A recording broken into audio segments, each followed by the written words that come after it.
BTS এর one of the most popular member V, যাকে সবাই ফ্যাশনিস্টা হিসেবেই কনসিডার করে। ইনফ্যাক্ট 2021-এ মোস্ট হ্যান্ডসাম পুরুষের খেতাবও তার ঝুলিতেই রয়েছে। অলমোস্ট $20 মিলিয়ন সম্পত্তির মালিক ভি।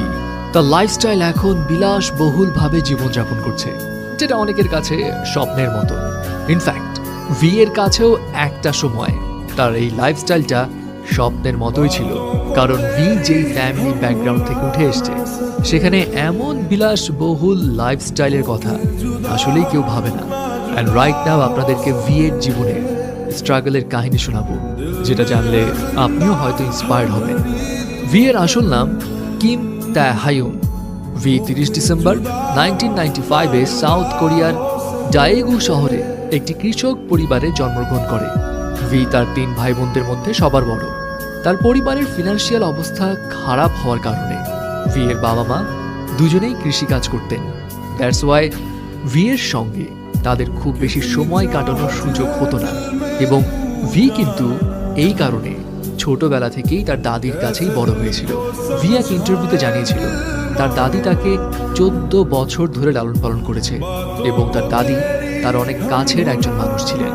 এনিওয়ে, কৃষক পরিবারে বেড়ে ওঠায় ভি এর ছোটবেলায় কোনো বড় স্বপ্ন তো ছিল না। সে খুব ছোট থেকেই ধরেই নিয়েছিল বড় হয়ে সে তার বাবার মতোই কৃষক হবে। বাট ভি এর এই চিন্তা ভাবনা টোটালি পাল্টে যায় যখন ভি তার বাবার ইন্সপিরেশনে স্যাক্সোফোন বাজানো শেখা শুরু করে। আর ব্যাস তখন থেকেই তার ভিতরে মিউজিকের প্রতি আগ্রহের বীজ একটু একটু করে বোনা শুরু হয়। কিন্তু এখানে একটা কথা আছে, ভি তার বাবার ইন্সপিরেশনে মিউজিকে হাতে খড়ি পেলেও তার বাবা মায়ের কড়া ইনস্ট্রাকশন ছিল মিউজিক নিয়ে ক্যারিয়ার পারসু করা যাবে না। তবে ভি যখন ক্লাস 9-এ পড়ে তখন তার লাইফে আসলো আনপ্রেডিক্টেবল একটা টার্নিং পয়েন্ট।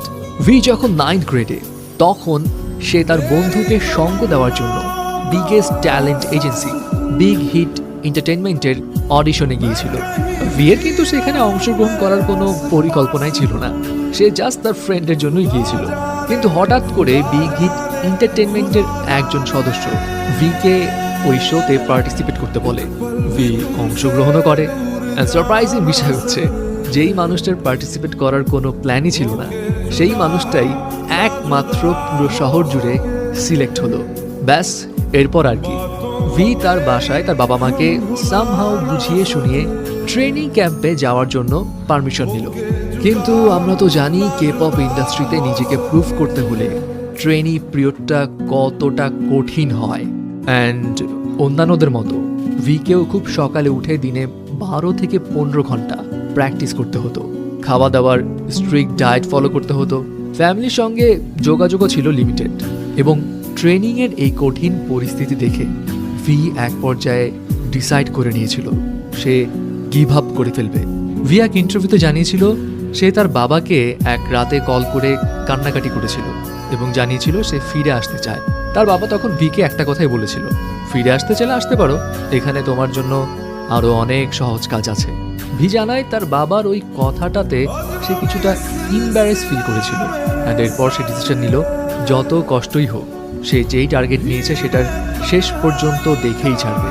আর 3 বছর কঠোর পরিশ্রমের পর ফল পেল ভি।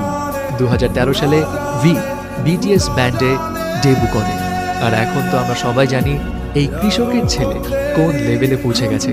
সো ভিউয়ার্স, বিটিএস এর মেম্বার ভি এর এই জীবন কাহিনী আপনার কাছে কেমন লাগলো, এবং এটা যদি সামহাউ আপনাকে ইন্সপায়ার্ড করে থাকে তাহলে সেটাও কিন্তু আমাদের